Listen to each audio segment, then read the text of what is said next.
As I look out there, I can only imagine what many of you must be thinking. You've got to be excited to be in the presence of such a deep thinker and a delightful person.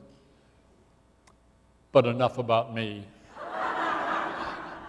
Now, why did I do that? Why did I open with a silly little line like that? Sometimes I think we make the mistake in gathering in a literary event and making it too stiff and formal. Not me. And we want this to be fun, and Sara and I agreed to that when we talked about how to handle this conversation that we're about to have. So we're going to have some fun tonight, and one of the things that's going to happen is that you're going to get to know Sara Gruen a whole lot better.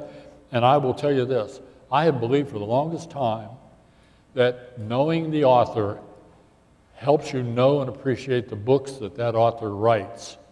And that's what's so wonderful about being here tonight and tomorrow with our authors. In fact, we're going to let you out of here at 8 o'clock because you're due back here tomorrow morning at 9 to spend Saturday with us. But when you meet authors, you really understand where that book comes from. Nothing like it, and you can't get that in reading the book, and heaven knows you can't get it from seeing the movie that the book was derived from. So Sara will be sharing herself with us, but I think, as most authors are always obliged to do, she's going to be looking for moments of self-awareness. I promised her that. I said, I'm going to try to ask you the kinds of questions that maybe you haven't been asked before, and we'll see how that shakes out. So without any fancy introduction, I could give you her bio, but I think you can read that in the material that we've provided. Let's just get started. First of all, were your travels difficult to get here? Oh, to get here? No, they were all 35 minutes. She lives in Asheville, but it was Friday night on I-26, and I thought maybe her travel was stressful. I wanted to know. No, I made Bob drive. Sara is actually a Canadian, and if you would tell us where you were born. I was born in Vancouver. Okay. But I moved when I was pretty young. Can we turn my mic down? Because I actually will get very animated later. I moved when I was 6 to London, Ontario, and then I moved up further north to go to university and lived in Ottawa and went to Carleton University, and I stayed there for 10 years afterward. And then I moved to Chicago, and then I found the love of my life and got married, and here I am. Okay, well, let's not get too far ahead because that's my next question. Anyway, I think it's important to understand what family influence may have played out in your life that moved you in the direction of what, an English major or a literature major? What were you when you went to college? I did English Lit. English Lit, all right. With a lot of heavy Canadian Lit too, because I was in Canada, so the American Lit was not quite so heavy. I did a couple of courses on it, but we did English Lit and Canadian Lit. What was the family influence like? Was that move you in that direction, or did you move? Absolutely not. No, there's a whole saga behind there, and I might as well go into it. My parents were musicologists, and my mother was a concert pianist, and to my horror, I turned out to be talented at the violin, and my parents were delighted, and my father wanted to have a child prodigy, so I had to play the violin a lot, and at one point, I realized, well, it was like a black cloud. It was Pigpen with the black cloud over his head. But every time I came home from school, I felt like I had this black cloud because I had to go home and practice for an hour. And then I started getting up in the morning and getting it out of the way. And then I realized if I got up in the morning and I played a tape recording of myself practicing, that nobody noticed. And I was in my parents' library anyway for an hour while my tape played. And so I decided to read my way through my parents' library, and so that's kind of how I got to Solzhenitsyn at 12. Now, do you still play the violin? Yeah, I actually just started taking it up again, but I got busted because I opened my violin case and a string that I broke at the lesson the week before was still broken. So, but at that point, I guess my feelings on the violin were fairly clear, so I'm not actually sure which way the blackmail worked, but one way or another, I got writing lessons in exchange for continuing to play the violin. And so when I went to university, everybody just assumed I would go into music, and I did. And I was 2 years into a performance degree when I was doing my final concert, the one where they grade you on, and I'd always suffered from terrible stage fright. I mean, crippling stage fright. It was really awful. And I became aware of the audience, and I couldn't get unaware of the audience, and I was doing a long sustained note, and I started shaking, and I started sweating, and at one point, when it got so bad that my bow was actually bouncing on the string, I did the only sensible thing, tucked my violin under my arm, and I ran. And I switched to English the next day. Now, has the music background influenced, other than knowing that you wanted to get away from that, has it influenced your writing in any way? I don't know that it has. I think that the writing has influenced the music because when I first went on tour, Water for Elephants was, I mean, it came within 15 minutes of never being published by anyone ever. And when it was going to be a 15,000 first printing, I think, and they were going to send me to 5 tour events, but you know, they're all within driving distance of Grays Lake, Illinois. And but there was this groundswell with the indies, and the print run went up, and all of a sudden I'm doing a 35-city tour. And I hadn't done any public speaking, and I had my last, well, you just heard my last stage experience. So I thought, okay, it's dead easy. I will go out, I will do the elegant feint, they'll send me home, that'll be it. So I never even prepared a speech. And I got up on the, well, stage sort of, if you can call that, in front of 6 people. And I spoke and I survived and I just kept doing it. And I realized I wasn't nervous about it and I wasn't really sure what the difference was. But me, overthinking, always thinking, I decided that it was because I was talking about the performance, that writing the book was the performance, and so being on stage was just talking about it as opposed to playing the violin in front of a bunch of people who are musicologists who know the second you do something wrong. Well, had I known that she was experienced in playing violin, we might have added that to our request for the night. Your first paying job, though, was technical writing. Is that correct? Yeah, I guess I did a little bit of, I taught violin a little bit at the end of, I have to get used to saying college here, but you know, in university. But then, yeah, I found myself with an English degree and I needed a job. So Ottawa is kind of Silicon Valley North, and I sent out 1,000 resumes, and I just basically I harassed somebody into giving me a job.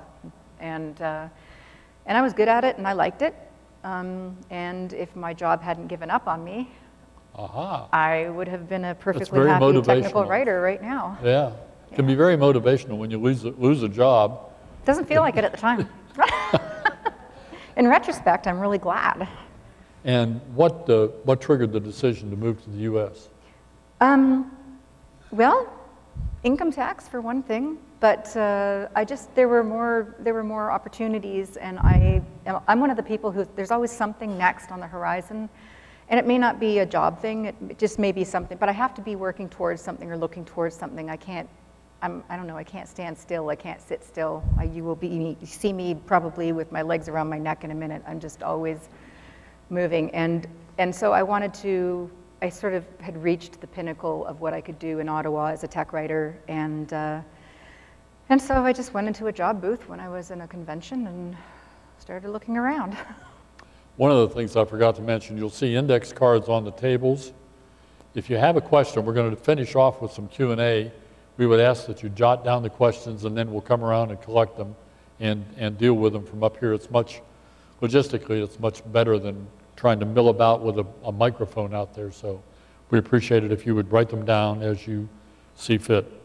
You moved to Asheville. Has that been a good environment for writing? Heck yeah, we moved to Asheville because we could. Okay. It's wonderful. We were living outside of Chicago before, and I attribute it to being born in BC, where there's mountains and sea, but I did not do well in the prairie, and it seems kind of contradictory, but I find the flatness claustrophobic. Did you say Grays Lake? Grays Lake, yeah. Yeah, because we lived in Libertyville. Oh, wow, before. okay, neighbors, yeah. Yeah, That and was where my tax shop was. I agree with your assessment. That's why we're here.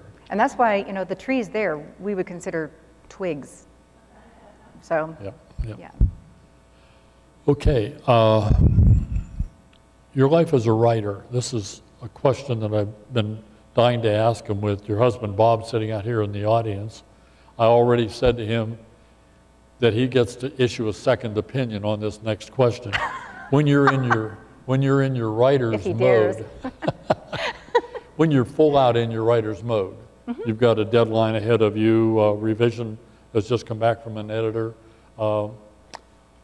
What kind of mother and wife are you during those times? Rotten. He's a saint, that man. He is a saint. He keeps house and home together, kids fed, dogs walked, me sane-ish.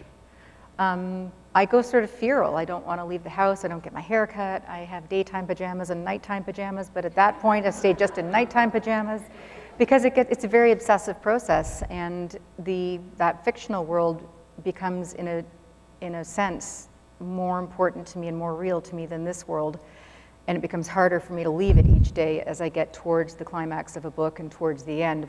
The end, when it's the denouement hits and I can actually resolve it, is such a relief. But then I don't want to leave my office because I'm having fun. But I don't outline, and I never know where my stories are going. So the obsessive part is extremely necessary, because if I'm not absolutely, completely obsessed with this, I can't make all the complications and also be 8 people. It's a complicated business, having a fight with yourself. She gave me nothing that you could disagree with. She said you were a great guy, a sweetheart. I said he was a saint. A saint there. I don't get up in the morning and I don't clean. Stand up back there, Bob. There he is.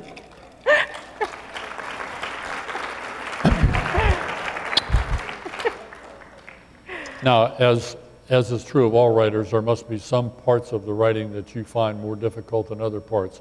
Would it be character development, setting, storyline, conclusion? My agent's favorite quote of mine is, "My favorite part of writing is having written." It's all hard. And it's a slog. And there are days when pieces come to you whole, or you do have scenes that you know have to be written. And those I keep a list of, and I consider them my treat scenes, and I use them as a reward. So I have to get from A to B, and if I get there and it's in any way believable, then I get to write that treat scene. So, because those are days when you go in and you just, you're writing, and the rest of the time you're there trying to pull things out of the ether, and it's really, it's more draining than you might imagine. One of the things that I enjoy about her books, and I've read 3 of them, I read Water for Elephants, which anybody who's ever read Water for Elephants will tell you is a great book. Ape House, learned a lot from Ape House, and the most recent book that you wrote that I read was At the Water's Edge. And one of the things that I reflected on is that it seems to me you put your characters through quite a lot. I mean, sometimes they're not ready for prime time, they're not very lovable at the outset, but she puts them through character development to a point where at least some of them come out on the backside as being worthy people. How do you view your characters? They develop themselves, although that sounds strange. I want to address the first part of that, which is the, gosh, and I've already lost it. It was the character development, the character arc. There's a very fine line, because people don't like reading about unsympathetic characters, but if you're going to have people change, you have to have them change from something. And so in particular with this book, I had to have my characters appear to be something and keep readers reading long enough to make the change. And I really enjoy writing characters, warts and all, and so I always have to do sort of 3 or 4 passes at the end to make them more likable, so that readers will be able to stand them. But there's just it's really kind of fun. You're in your office having skits, and you do the goofy things, and then you turn them serious, and you you go one way and then you go the other, and you always back up. So if you have a really terrible idea, you can go back. Well, I know when I read At the Water's Edge, I found for the first 40 or 50 pages, I didn't care for any of the characters. I just wished they'd get their act together. Yeah, my intention was that I wanted you to lump them all together and think that they were all cut from the same cloth. And they appeared to be. And by the end of the book, they had separated themselves very nicely. And the heroine, well, how many of you have read At the Water's Edge? I think you would agree, wouldn't you? Maybe that you got so you really admired some of the characters for what they had put themselves through under her watchful eye. The other thing that I get a kick out of in your books, now you have a fondness for animals. Oh yeah, yes. And not just in your book, in your personal life. We have, what's the head count currently? We have 5 cats, 3 dogs, 2 horses, a goat, and 2 birds. Regular zoo. The Gruen Zoo. But the difference that I note in your book, well, one thing is that you've almost always got animals in your books, and that you treat them more as characters and not just as objects. Well, because they are characters. Well, I've seen a lot, I think anyone out there would say they've seen a lot of animals treated just as simple animals, not given any... That says a lot about the author then. Well, yeah, of course it does. Yeah, I mean, the animals in our life are part of our family, and they have very strong personalities, or animalities, whatever, but they, they're but that's very what distinct. That's what I see in your writing, is that they take on a character. Yeah. And that makes their presence in that writing. Rosie was the star of Water for Elephants in my eyes. And that's what makes your writing all the more enjoyable, Thank you. To my view. Editors have always got from writers, or with writers, a kind of a love-hate relationship. Without naming names, tell us a little bit about some of the battles that you've had with editors to get the product delivered. Mostly it's covers, which is, really? We have almost no control over covers. And I usually have to fling myself in front of trains and do similarly dramatic things if I hate a cover. But I haven't had that. I had that at the very beginning, and there was one editor, yes, who shall remain nameless, but she told me that one of my characters was too stupid to live, and I cried. I was like, oh my God. But I think it's one of the ways that technical writing prepared me for this, was that when you write anything, you're really laying bare a nerve. And so when you hand it over to someone else, you're, will they like it? Will they pour salt on it? What are they going to do?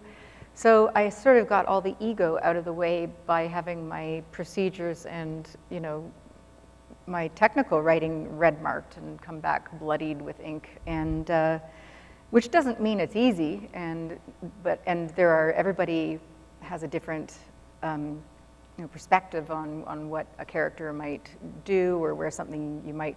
But in general, my editors, last 2, have gotten me. And so they've certainly helped make the books better. But when I think that their suggestion isn't going to improve the book, it's my story, and I just say no. And it's, that's absolutely allowable, and I don't know if all the authors know that, but you can say no. Well, I think you've earned the privilege, but I'm not so sure those of us who are lesser writers have earned the privilege of saying no to our editors. Anybody out there, we got a lot of writers out here tonight, anybody want to admit to having had past confrontations with their editors? Mild, at least? Oh, come on. Okay, there we go. There we go. We got at least a few honest people here. Okay. Yeah, it's very stressful. I have to admit that when I got the edits back for the first set of edits back for Ape House, at the time I had a 4-poster bed, and I'd had curtains made all the way around. And I took to my bed with a bucket of fried chicken for 2 weeks. He wouldn't answer the phone. Ask Bob, it's true. He was supplying the chicken.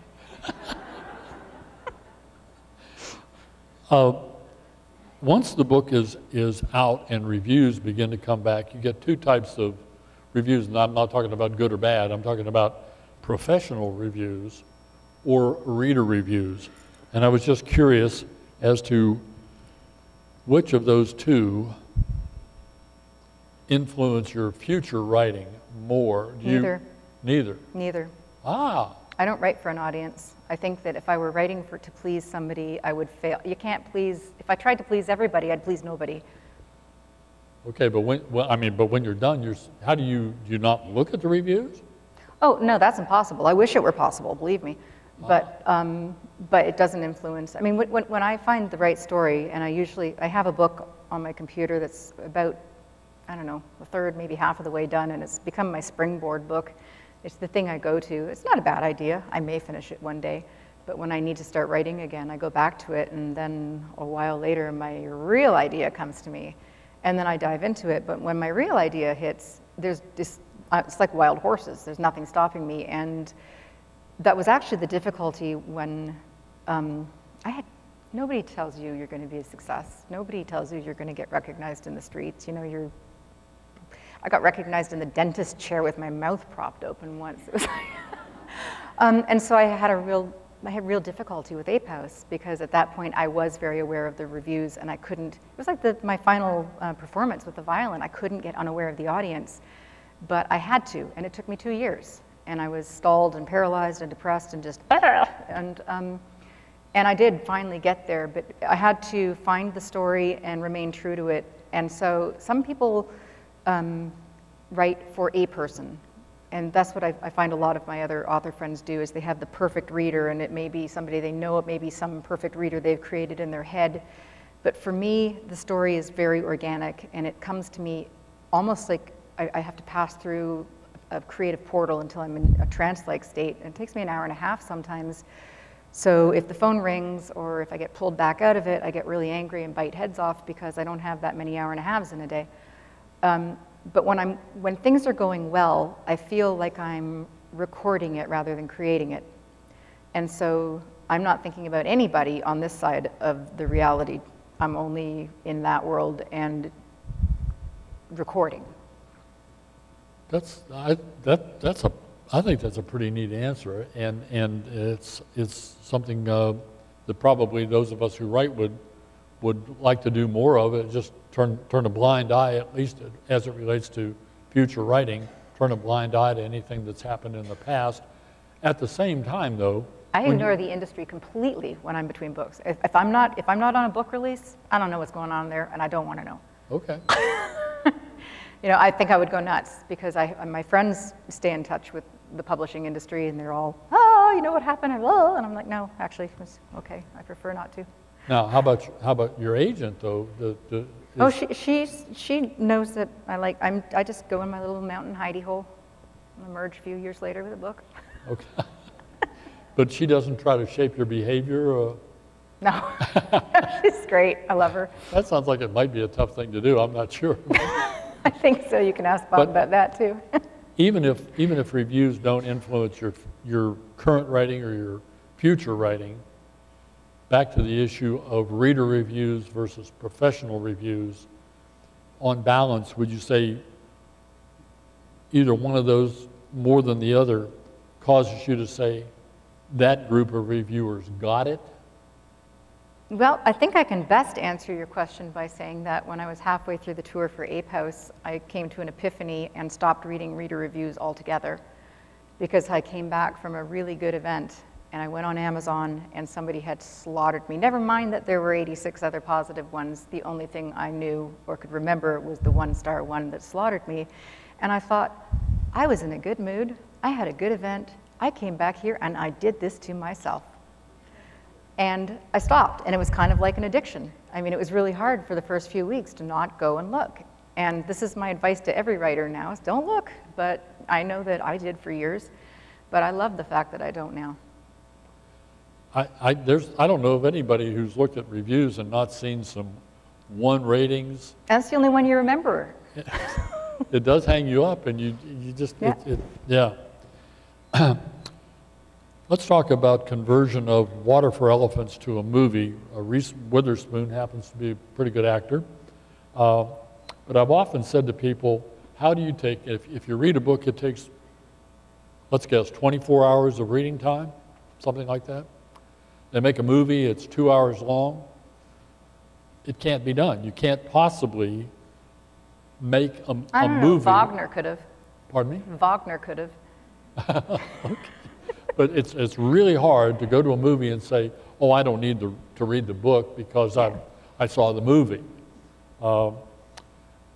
I understand, although I don't go to movies, so I didn't see Water for Elephants, the movie. Understand they made some fundamental changes from anything that you'd written in the book. Is that true? Did they turn it into more of a kind of a romance thing than? Well, they had to do, obviously, they had to cut the running time to 2 hours. And so they combined a few characters in a couple of places into one, and they cut the whole nursing home storyline. And which was really important. It was important, but really important. You know, you sign on the dotted line and you give away your baby. You take the check and you give it bye. But you know, the whole experience was really fun for my family because, you know, if a book gets optioned for film, I think there's still a 1% chance or a 0.1% chance it's going to get made into a movie. Most of the time, we're lucky if we can just resell the film option over and over again, because then you can getting paid for it. But so I wrote the kitchen sink into the contract, including that all my family gets to have cameos. And so we did. And I was, when they realized, because they do everything but write barbed wire into the contract to keep the author from the set, because I think people do not want to give away the creative freedom. But I couldn't do what they did. And I knew that, and it would have been a disaster if I tried. So I just enjoyed the experience, and it was really fun. And it was certainly, you know, a once-in-a-lifetime thing, and the kids were all in the movie. And if you stop at that particular frame and you look, that's Daniel. A few years ago, Ann B. Ross, who's a noted author here in Hendersonville, author of the Miss Julia series, said of the movie that was made from one of her early books that it was so completely different from what she wrote that she never intended to allow another of her books to be made into a movie. So it's a difficult, from what you've described. I don't know, if they make me an offer I can't refuse. Then you just hope people say, it's nowhere near as good as the book. I think it was Bob that let slip that you're working on another book right now. Are you free to talk anything about the direction that it's going in, or?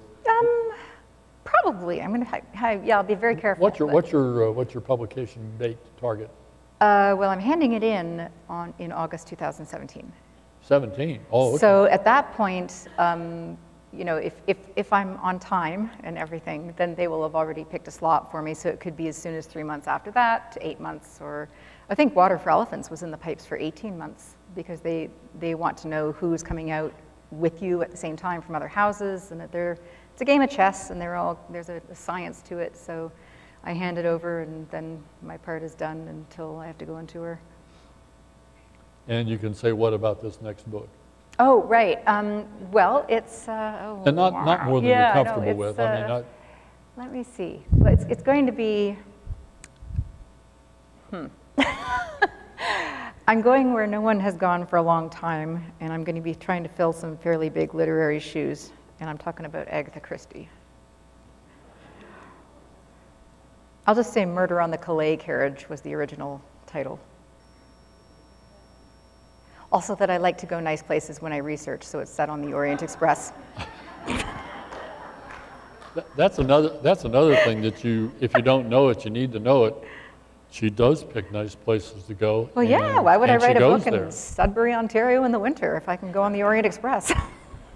And by the way, I'm so sorry that none of the Canadian teams made it into the National Hockey League. That's okay, I don't do the sports. Postseason play.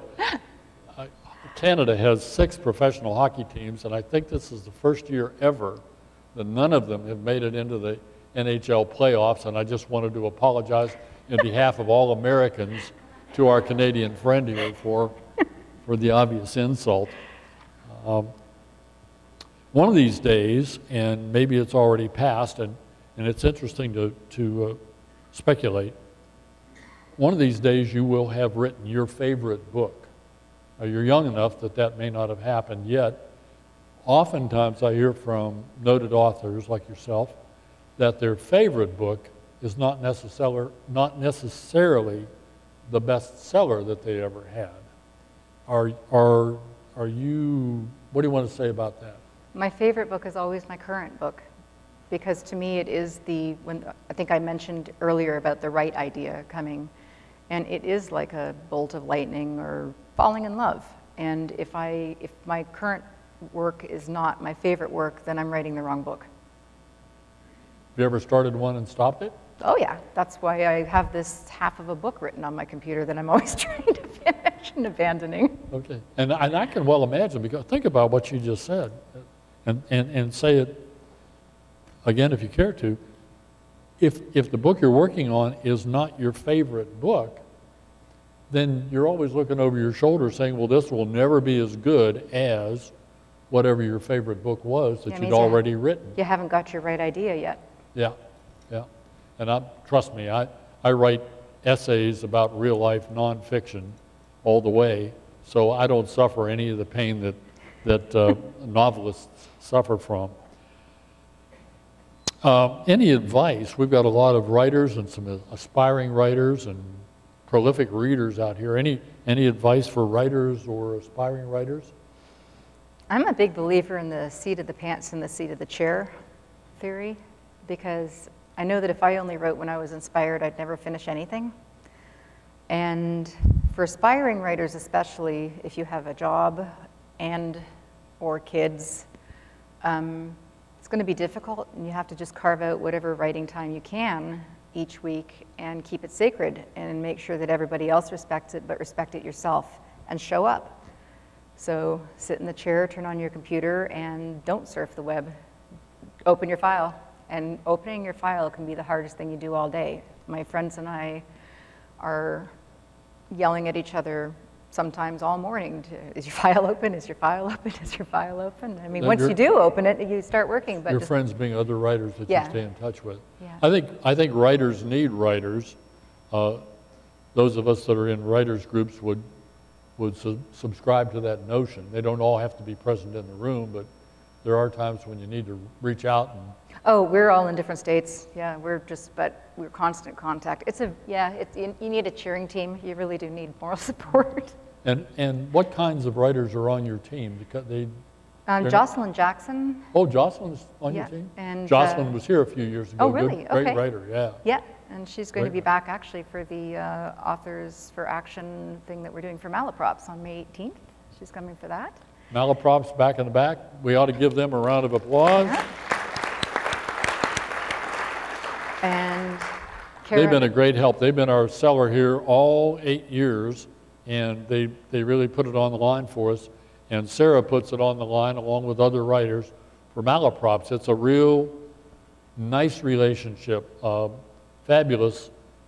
If you've never walked into Malaprops with the intention of spending a couple of hours and drinking a cup of coffee while you cruise through the shelves, you owe it to yourself to do that. It's a great independent bookstore. Yes, one of the best. And it's nice to know that you're as actively supporting. Say more about the event, because folks will want to come. Oh, well, it's going to be on May 18th. We're a bunch of authors who support the LGBTQ community and are also supporting our independent bookstore. And we're filling in for an author who canceled his event because of the boycott. And our thoughts on that was, McCrory's not going to care or notice if our independent bookstore goes under, but what a loss to us. And rather than turning away from the conversation, let's engage. And so that's what we decided to do. And we're going to be giving profits to I think the UCLA and some other LGBTQ charities. Okay. We haven't asked about, and please don't disclose any more about your children than you care to, but do you see yourself influencing them positively in the direction of one day becoming artistic themselves, if not writers, at least in the arts, or are they going in other? They're science. More science. Yeah, they're science mostly. One of them is very musically talented, and I did not want to push that for obvious reasons. And so he does it on his own, and he was very good at the piano, but he was shy. I don't know why he had stage fright, I guess. Don't know where that came from. But so he gave up the piano, but I recently found that he'd taught himself classical guitar, fingerpicking, just quietly in his bedroom. And I'm not sure that I want them to be writers. It's a tough life. It's hard to make a living at it, and I wouldn't have necessarily recommended that they become musicians either, because that's a tough life, and unless you're a soloist, it's very tough to make a living. And they've got mathematical minds. They've got science. That's their thing, and I don't want them to be mini-me's. I want them to be them. I think there is a difference as a parent of 3 adult children, and my wife Donna's sitting there. We've been married 50 years. Our kids are in their 40s, and when asked, I often answer that we've got one of each. And people will say, how can you have one of each when you've got 3? I said, if we had 6, it would be one of each. Exactly. Because children cannot be described in We have terms 3 of boy or boys, and they're girl. absolutely different. Yeah. Couldn't be more different. Really, but there's a difference between a push and support. And I get that you and Bob are supporting them in what they decide to do. My most important job in life is to get them happily launched. You talked about the difficulty of making a living writing, and I think, thank goodness I'm not counting on that for my retirement income. Throw out some numbers, if you would, about anything that you carry around as a reminder of how tough it is. I understand there are 300,000 titles a year that are published. Now, How published? Pardon me? Published by all self-publishing? All sources. All sources? Yeah, I think there's like 500,000 manuscripts circulating New York at any time. If I'd known the odds going into it, I probably wouldn't have, so I'm really glad I was blissfully ignorant. I just thought, oh, I'll write a book. Then I found out I needed an agent, and then, it was, but I just sort of dove in. I do that. But, it's very difficult, and of course the industry's been kind of rough. I think we're all fighting a losing battle in my head against digital content. And, this is like the illuminated manuscript versus the printing press, and the first printed book looked like an illuminated manuscript. Well, if we're going to be doing digital content, what can we do with that to make it a more enriching experience? But in the meantime, we have to still value the content and the people who make that content, and the mainstay of books, of literature, is the mid-list author, and salaries have gone down by 30% over the last couple of years. So it's really kind of dire, because I think the average salary now is $17,000. So if your salary was $21,000 to begin with, and you go down to $17,000, that's really not looking good. I have heard for years in any art form, music, writing, 2-dimensional art, 3-dimensional art, that the grand total in that segment of 200 people is about all that you can count who essentially make a decent living. Others pursue their art form, but they have a day job as well. And there's really nothing wrong with that, because those of us who write will tell you you couldn't stop if you wanted to. And yeah, but if you have to have 2 extra jobs or 3 extra jobs instead of 1 extra job, then you do need to sleep. Yep. And 17,000, really not enough. So and there is this feeling with digital content. People think that it ought to be free, and there are several sources. I won't name them because you'll go there, but these books are free or 99 cents, but for today only. Well, that's okay. I mean, in that case, they probably have a contract with the publisher, but the people who are just uploading them, and people think, and I have family members who think nothing of downloading copies of software, and I'm like, that's stealing. You've got software engineers. There's still people, and they just don't quite compute. I'm really something of a well, if you authors Nazi out here, if you presenting and exhibiting authors haven't heard it yet, count on it being said to you or about you as people leave your table without having purchased a book for you to sign, some of them are going to be whispering or saying to you, well, I'll just get this on an e-reader, or I'll borrow it at the library, or my book club will buy one copy and circulate it. So it's... Well, actually, I don't mind any of those because I love libraries. Well, and you they are wouldn't. huge. No, but, and also for the book clubs that have a copy and pass them around, word of mouth is the Yeah, best. that's true. Word of mouth. You get one person reading who tells 8 people.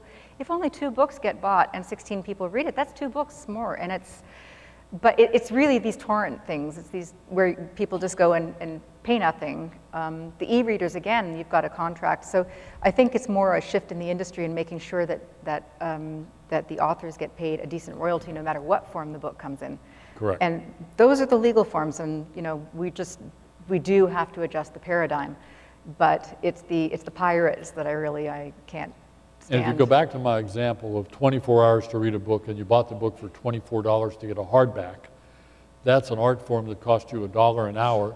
Try going to a Major League Baseball game, a NASCAR race, a movie, any of those for $1 an hour. It can't be done. So books are a great value. I encourage you to buy out the stacks back there tomorrow. Well, I'm still a book person. I mean, I love the feel of a book. I love the smell of a book. Yeah. And, you know, as a chronology of my life, I walk past my bookshelves and I know when I was reading that particular book. I just, you know, it has to be in my house. One of these days, and we'll wrap up and turn to questions. If you haven't jotted any down, please do. One of these days, you'll start to show a gray hair or two. I have them. Do you? Okay. I'm wondering, do you ever see the day coming when your love of writing, or at least writing with the intensity that you write with now, will fade and you'll find yourself on a desert island somewhere, or Yeah. you're going to write until you drop? I wanted to be a writer since I knew it was a thing, since I knew where books came from. And the only thing that makes me more miserable than writing is not writing. Well, it gives us something to look forward to as well. Yeah, and it keeps Bob sane as well. So that's I don't know that's about a the good thing. same. Okay, Keeps him busy. have we got the cards ready to come up? Anybody got a question? Here's a good one to start out with. Sarah, when you're reading, who are your favorite authors to read? Oh, the sad thing is I don't get a lot of time to read for pleasure anymore. If you asked me in the old days, I had very eclectic tastes, so it's, you know, Hemingway, Margaret Atwood, down to, I'm not going to, Lucia, Map and Lucia, I can't remember that, the author, but I mean, just all over the map. I went through a Russian novel phase, but now I mostly read books that are going to come out, and they're often new authors so that I can put a blurb on the cover.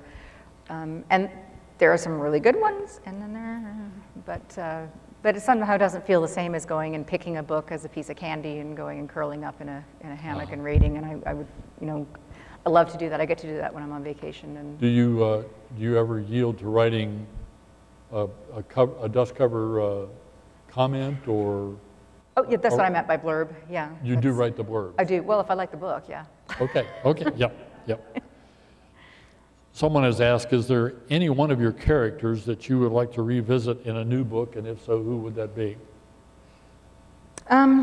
No, I think I'm pretty much finished with them when they're done, but not in that sense. I don't want to write about them again, but I actually go through a kind of a postpartum depression after each book because I've spent my 8 or more hours a day with these people, and they become very real to me. So every once in a while, I wonder how so-and-so is doing, and they're doing stuff somewhere in my head still, so they're still carrying on their lives. So you're asking, whatever happened to good old so-and-so? Yeah, or what's he doing, or what are they doing? And so every once in a while, I go and think about what they might be doing, but I don't want to write about them again, Here's another question, and I think we touched on this. What brought you to Asheville? And I'm interested, you've been there since when?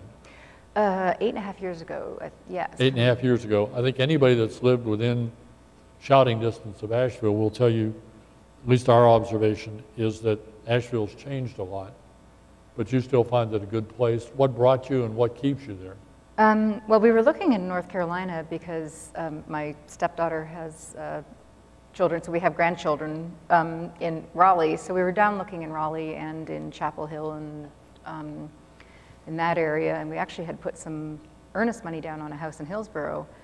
And my husband said, we just owe it to ourselves to see Asheville. And we'd done a lot of driving. I don't like driving. I'm not a good traveler. I get car sick and everything. So I grumped, and we took the drive, and we loved it. I just loved it. And we saw our house, and it's a very unique house. It's one of the few that we can have within city limits where we can have horses. And I love having the horses on the property with us, because anyone who's boarded a horse, there are stable crazies. And I want to see my horses, not people. So it's really nice to just go back, and there they are. And I liked the vibe. It's a very creative, it's just an energy about it. It's getting a little crowded, though, it seems like. To me. Yeah, but I'm one of the interlopers, so I can't really complain. Yeah, you're one of the reasons it's crowded. Yeah, exactly. I'm a newcomer. You drew on your experiences for writing lessons and flying changes. Did you have elephant experience as well? I did not until I started researching. And again, I really throw myself into research because I consider it just a ton of fun. And it's an opportunity to pick a subject that you're really interested in and that you can commit yourself to for a couple of years and learn as much as you can about. So you want to pick carefully. And Water for Elephants was really the first book I did significant research for. So I went to every circus that came anywhere near where we lived, some of them very small and depressing, and the other end of it, ringlings.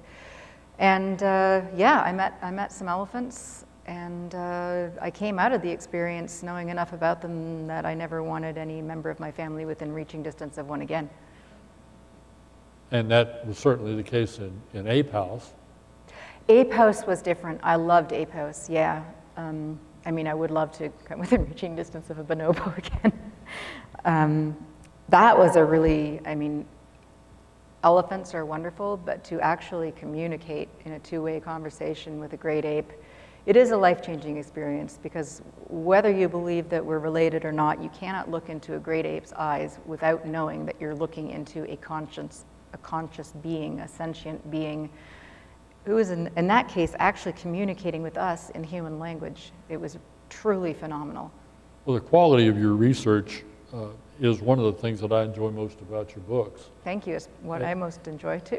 Yeah, and I think sometimes novelists try to skate with research done on the internet and what fun is that? But it couldn't be near so much fun or nearly as informative as you're going there and digging in and doing it. So I think that's partly my technical writing background again, because in tech writing they would give me a piece of software, and of course I'm the one who's supposed to explain what it does, so there's nothing written on it. So you have to figure out what this thing does and why on earth anyone would want to use it, and create a manual from it. So and they're kind of different halves of the brain. So for me, research, and then when I'm tired, write for a while. When that gets tired, go back. So I would do that in technical writing. I would code and debug for a while, and then write for a while, and then code and debug, and I like doing both. Yeah. Here's one about At the Water's Edge. Did you go to Scotland to do the research for your book, At the Water's Edge? I wish you would have translated I'm sorry, I can't read it, the whole works? The Gallic? Can you read it? At the bottom there? I wish you would have translated the folk words. Yeah, I had hoped that they would be clear in context, but I find it awkward when writers put something in and then have a comma and then the English translation, and that was something I especially struggled with in Water for Elephants, because the circus lingo is another language entirely, and so it was actually quite painstaking to manage that without, I almost had a glossary at the back, but I was really determined not to. So yeah, it was, I didn't think that it would be natural, but I hoped that it would be somewhat pick-upable from the context, what the words were. There's some like sleek it, if he's a sleek it, he's a slippery, villain. The word is very explanatory. at the water's edge. For those of you that follow developments with the Loch Ness Monster, did you see the story within the past few days? There was I guess a plane flew over and saw a shadow under the water and took a picture that looked like the outline of the Loch Ness Monster, and they went out and captured what they had seen, pulled it up, and it turned out it was from a movie set from years ago. They just turned 30-foot monster. They'd cut, the humps were gone and it sank. Yeah. And it was, can you imagine their disappointment? So I emailed Sarah and I said, they didn't find Nessie, I guess he's still out there. And she said, the Loch Ness Monster will always be out there. But you did go over. Oh yes, yeah. Yeah. Yeah, the first research trip was only 2 weeks, and then I can't remember. I think I was there 6 weeks in total. And I was just there. I had no idea what the storyline was yet. I knew, I got the idea from I mean, this is where I was procrastinating. I was actively not writing. I'm really good at that. Writing avoidance, my best skill. And so I was surfing the internet, and I came across an article about government declassified documents, and one of them was the Nessie files. And there was a letter from 1938 written by a high-level Scotland Yard official, and it made it perfectly clear that absolutely everybody believed that this creature existed. It was not a shred of doubt. The shred of doubt was whether they could protect it from big game hunters.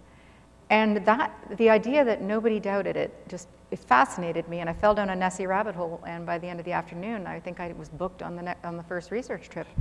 So I went there in February. There's about 4 hours of daylight, and it was snowing, and there were actually no other tourists there, but it was gorgeous. I loved it, and everyone thought I was nuts because everyone's trying to get out of Scotland in February, not in. But I was alone in the castle, in the snow, and if you've ever gone to Urquhart Castle any other time, it's just covered with people like ants. It's crazy. And that was at the end of the 2 weeks when I was sort of discovering World War II ruins, and turns out I was actually tromping around on unexploded World War II bombs and things, and I had a tiny little car chase with the RAF and got away. But when I was actually in the castle, that all of these little things that I'd sort of tucked away that might become parts of the story started to form something, and I was at the Watergate, and my guide was blabbing about something I didn't care about, and I said, oh my God, you have to go, and I made him go wait in the car, and I had my phone with me, and I just started dictating into my phone, and I just tromped around the castle and dictated ideas into my phone for, I think, at least an hour.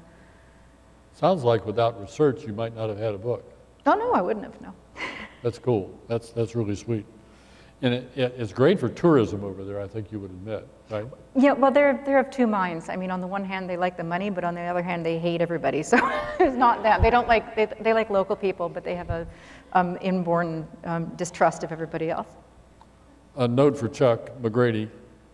If you could claim a sighting for Sasquatch out at the camp, I think it would do great things out there for you. So, and great things for area tourism. Would you do that? Yeah. Okay. Someone asked for a little bit more detail on your writing day. What hour does it start? When does it stop? That sort of stuff. Well, it starts the moment as soon as I'm awake and I'm caffeinated. So at the crack of noon, I'm at my desk. And I'm there until I'm spinning my wheels. I used to start earlier when the kids went off to school, but then I kind of turned into a vampire during this last book, and I was up till 6 in the morning. So, it wasn't, crack of noon was not really so lazy, but it just, I just got turned around, book related, of course, but I just got turned around. A question from a Penguin published author. Have you ever changed agents? And if you do you get blackballed? I'm on my third agent, and if you're not with the right agent, change. Because having a bad agent is definitely worse than having no agent at all, and it's tough to fire them. I got fired once, and I fired one once, and then I found Emma, and we've been together for, oh God, I don't know, 12 years, 13 years. So, I mean, if you're not happy with your agent, no, you will not get blackballed. Everybody I know who's published, I think everybody, is on at least their second agent, some of them on their fourth, fifth. No, it's just part of the industry, and your agent's going to tell you that you'll get blackballed because they don't want to lose you, but it's just not true. Here's an interesting one. How much of Water for Elephants was influenced by any passions you may have about alcoholism? None, actually, but it was influenced by a story I read in the New Yorker that really touched me. It was about Jake Leg and the Jamaica ginger paralysis. And it was only the 2 years. It was, of course, during Prohibition, and Jamaica ginger extract was a perfectly tasty baking ingredient and sometimes used in medicine and tonic. But because it was alcoholic, the government was insisting that makers put in this kind of, it's not tarry, but they dark, nasty, make it taste terrible. So one manufacturer figured out how to add something that made it look like it had been made nasty tasting, but tasted good still, and so that people would buy it and drink it to get drunk. What they didn't realize was that it was actually a plasticizer, and after sometimes one sip, but whatever, the second you did it, and it was irreversible. And hundreds of thousands of lives were ruined, and most of these people were on the fringes of society, so people don't know about it. It just disappeared. I think it was Ian Fraser in the New Yorker, he was doing, it was an article on ethnomusicology, because he'd found a handful of blues songs from 1930 and 31, talking about Jake Leg blues and Jamaica ginger blues, and because absolutely destroyed people's lives. And it was a very, it would start with the feet, and so they would have to pick their feet up at the knees and flop them forward because they couldn't, so there was a very real stigma as well, because if you had it, people knew why you had it. And the real, I mean, it was terrible anyway, but the first batch that they sent out, they didn't know what was in it. The second batch that they sent out, they did know, and they did it anyway. And this had just absolutely slid by into, I'd never heard anything like it, so I wanted to include that. Great. Let's try to wrap up with this one. We want to allow some signing time and to have you get out of here and some time to meet her on the floor. And she'll be back tomorrow, by the way, at 9. In my pajamas. Crack at 9 or crack at noon. My daytime pajamas. A question was asked, do you or have you written short pieces before your first book or any time since? One. I seem to write things that are 100,000 words. I mean, all of my novels are within 3,000 words of 100,000 words. 99 to 102, basically. I wrote a short story because the New York Times asked me to, and what are you gonna do? But I was really flummoxed though. It's like, how do you end this thing? Can I just not end it and call it Pomo? I mean, it was difficult. It was a completely different format, but I think it's called a real gem, and I had a lot of fun with it, and it's also got an animal in it, but a really kind of bizarre idea that. And how about poetry? You must be a great. Oh, when I was a teenager, I hope to God it's all in a landfill somewhere. I wrote scads of terrible, terrible teenage angst poetry, but no, I'm not. That's not my thing now. This is just, it's like asking me to summarize a book, writing a cover blurb, for example. I can tell you in 100,000 words what the book is about, but it's really hard to do it in 4 sentences. So your elevator speech, as it's so called. It's 5 pages. Okay. Well, I hope this satisfied what we set out to do, and that is to have you get to know Sara Gruen a bit better, connecting her writing with the person who does that writing. I have enjoyed being up here with her, and I hope you've enjoyed being out there. She will circulate and sign, so thank you very much, Sara. Thank you very much. Thank you. A great sign. Thank you.